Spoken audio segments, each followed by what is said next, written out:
Ohio State, Texas, Friday, 7:30 p.m. Eastern Time, kickoff there.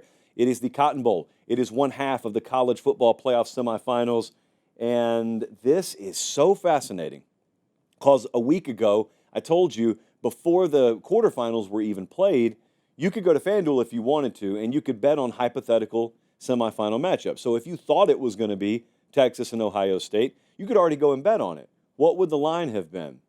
Texas minus 1.5. What is the current line? Ohio State minus 5.5. Now, is that recency bias? Could be. Should we expect a progression and regression to the mean here? Because I don't think Ohio State can play better football than we've seen them play over the last 8 quarters. And while Texas won their quarterfinal game, certainly it wasn't vintage Texas. Certainly you could argue that they played down to their competition a little bit. Now, maybe you've got pushback on that.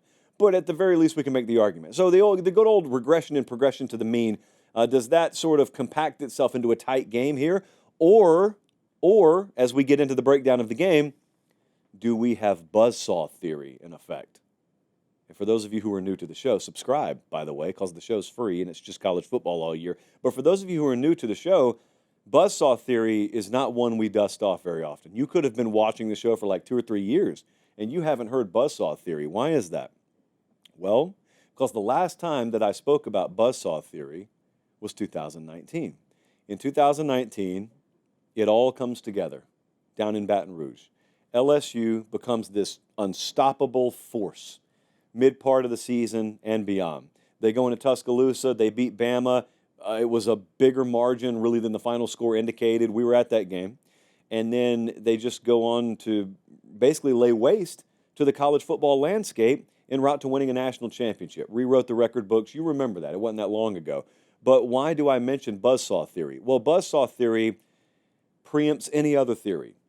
You could expect progression and regression to the mean. You could look and say, boy, they played that good last week. They can't possibly keep duplicating it. But if a team that is supremely talented at the college level gets itself in downhill snowball buzzsaw mode, you will not stop it.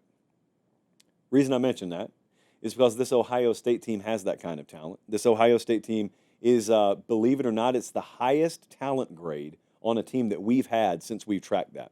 Not at 24/7 or CBS. I mean my own personal numbers. Just throwing that out there.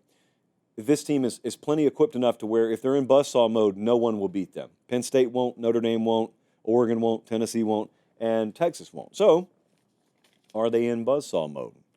Something tells me we'll know pretty early on Friday night. Okay, we have padlock stats on the show all the time, but I want to present to you a padlock player.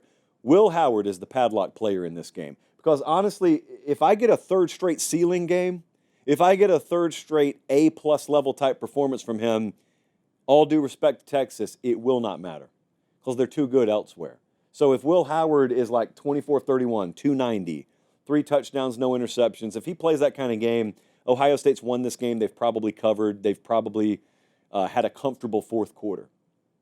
So I'm going to work off the premise, for the sake of entertainment, that Will Howard does not just destroy Texas. This is a really good group of defensive linemen. You could argue the best group that Ohio State will have faced in the postseason so far. It's a good group of defensive backs. You could argue the best group of defensive back talent that Ohio State will have faced so far. So let's work off the premise that they're not going to go and just completely splatter Texas all over Arlington, and it's a wrap by halftime. If it were to happen that Texas is very competitive here, then I think we have a non-negotiable in play. And if this game's competitive, the non-negotiable for Texas, what they have to do is they have to either A, have a very healthy run game, or B, they have to be +2 or more in the turnover battle. That's what they have to give Quinn Ewers. I don't have some magic number that I think Quinn Ewers has to throw for. They could win with him throwing for 260. They could lose with him throwing for 310 because they're in catch-up mode the whole afternoon. But Texas, when they can run the ball, can be balanced. When they can't run the ball, it can be a disaster. And it's happened the past 2 games both ways. So against Clemson, remember, they ran the ball all over them. Texas ran for nearly 300 against Clemson. They were +216 on the ground compared to what Clemson did. And what did they do? They won. Wasn't comfortable, but they won, and they scored in the mid to upper 30s. They got theirs offensively.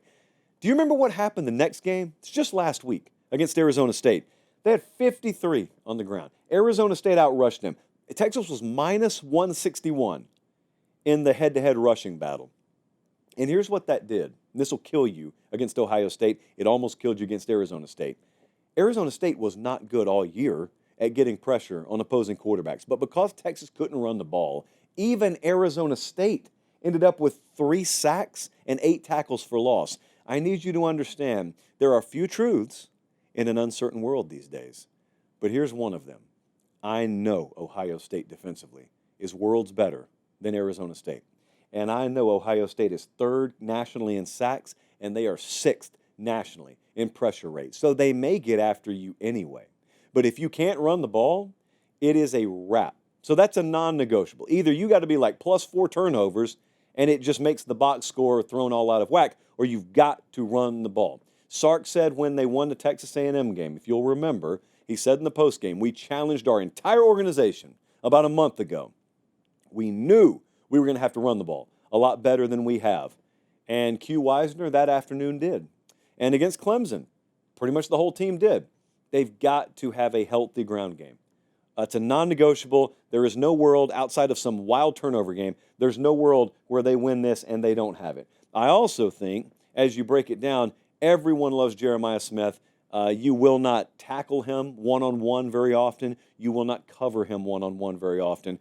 I'm going to leave it to Texas's defensive staff to decide how they want to handle him, just like I'll leave it to Jim Knowles and Ohio State's defensive staff to decide how they want to handle Matthew Golden, who's really become Texas's go-to receiver. I, in a weird kind of way, think the wide receiver depth in this game matters as much, if not more. Now, that sometimes can sound like you're trying to overthink the room. In some ways, I am. But I just know everyone's going to beat you over the head with Jeremiah Smith all week. And people who have watched Texas will beat you over the head with Golden all week. What I want to know is like Bolden and Helm at tight end and Bond and the depth that Texas has at wide receiver. Is there some matchup advantage they can find? You know, like I'm looking at the stat sheet from last game, and I'm looking at how they stack up depth-wise. Do they go target Igbinosun? Like, do they find a matchup they like? Conversely, does Ohio State take a Emeka Egbuka and say, we like you versus Malik Muhammad? We think that's the matchup that we want to exploit half a dozen times in this game. I know the stars are the stars for a reason, but both these teams have really good defensive back talent. And there's no one in the country at this point that I would really trust one-on-one against Jeremiah Smith, but I do think that Texas probably grading-wise has the top-rated defensive coordinator in this tournament that's left. You'd get a ton of argument on that. That's fine. Just know they know what they're doing defensively at Texas. So I wonder about the wide receiver depth here, and I wonder if there's a pass catcher. Let's call it pass catcher. Pass catcher 2, pass catcher 3. Is that someone who goes off for either team in this game?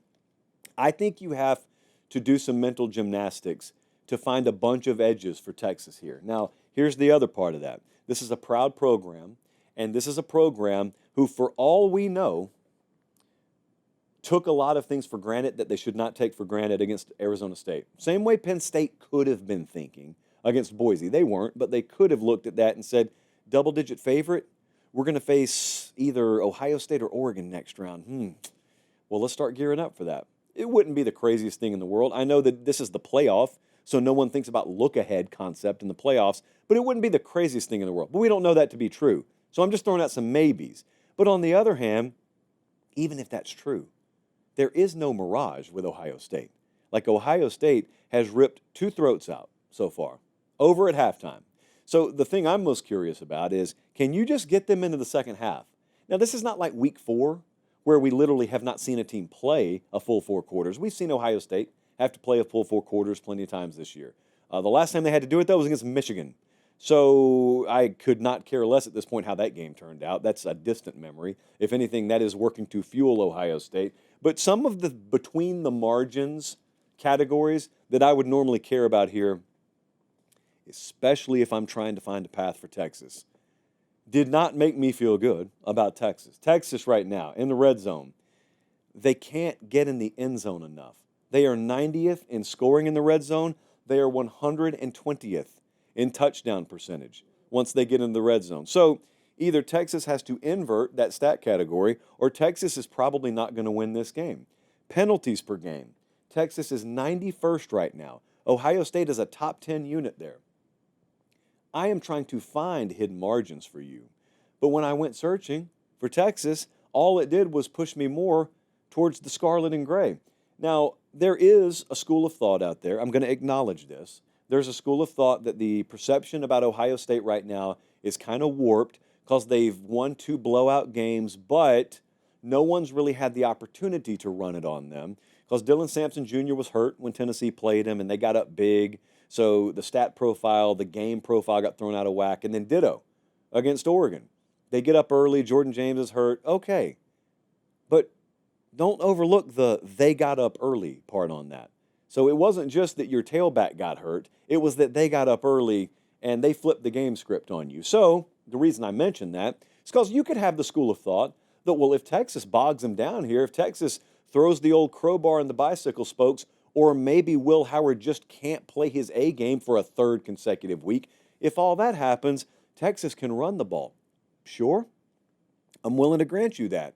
But you got to take the blinders off. Because if you're going to present that theory, I have to present the theory that Texas hasn't proven anything against a high-caliber football team this whole year.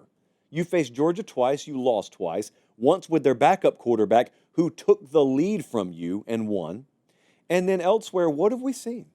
What have we really seen? Now, I'm not saying that this is the end-all, be-all. I'm saying if you want to point out some potential very, very minor flaw in an otherwise pretty impenetrable-looking Ohio State shield, I got to point it out on your end too. Colin, let's take a look at what the model thinks here.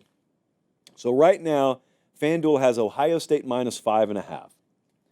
I have got to admit to you, given the model's love affair with Texas the past 2 years, maybe just ever, I thought that it would think the number was too big. It actually doesn't think the number's big enough. Ohio State minus 7 is the number that the model is spitting out. Reached out to a few coaches on this game. And if Texas is about to pull this off, let me just put it this way. It will not be a situation where Texas wins the game and then afterwards you hear a lot of scuttlebutt from big football brains that say, oh, man, I could have told you. I could have told you that number was too big. I could have told you that hype bubble got a little too full with Ohio State. Every coach I talk to thinks this is a double-digit win for Ohio State. So you put that on any hype video you need to if you're Texas. I love you guys. I'm arming you as much as I could possibly arm you. I couldn't find any traction in the coaching community that thinks Texas is about to win this. So, in the words of what's that dude's name in Titanic who said, if that's the way the rats are going, it's good enough for me. If that's the way the coaches are going, that's good enough for me. I will take Ohio State to win this. I will take Ohio State to cover. Probably not a 42-10 game, but I do think Buckeyes win this. Buckeyes advance. I believe in the buzzsaw theory. And if I'm wrong, at this point, after last week, I am going to make Ohio State lose to prove me wrong, rather than Ohio State to win. I do want to put on the record that if you guys do lose to Texas, this is not on me. I have not cursed you. You have just dropped the ball. I think you'll be okay, though.